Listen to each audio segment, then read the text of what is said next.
Lay continues to claim he did nothing wrong. Joining us now with more on what to expect as the case proceeds is Joe Tacopina. He is criminal defense attorney, former federal prosecutor. Joe, good morning. Good to see you again. Good morning, Bob. We've been speculating on the nature of what's going to unfold here for Lay. The point has been made that they apparently have built this case very carefully, very slowly, doing the underlings first, getting a plea deal from Fastow. Are they going to they're going to zoom in on Skilling and Lay? Apparently, there's a report they maybe tried together. I was saying that if I were Lay's attorney, I wouldn't want to be sitting at the same table with Skilling. But what do you think happens here?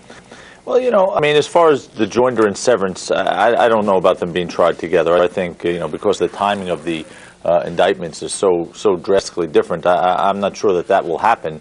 But what I think is going to happen here is basically there's going to be, the case is going to come down to Kenneth Lay's actions around or about August 2001 when he sort of took over for Skilling as CEO again. While he was out there making statements, this case is going to hinge around the statements, the public statements Clay made about Enron and the optimism investors should have in Enron as he was doing a $100 million stock dump. Now, if a jury, because this will eventually probably go to a jury, if a jury believes that his nearly $100 million stock, dump was based on some debts he had to clear up, as his attorneys have suggested, and there's nothing untoward about that, well, then that's an explanation as to why he did it, and doesn't mean he was necessarily fabricating the optimism he had when he said to investors, Enron's in good shape. This case will also hinge on the testimony of, as you mentioned, Andrew Fastow,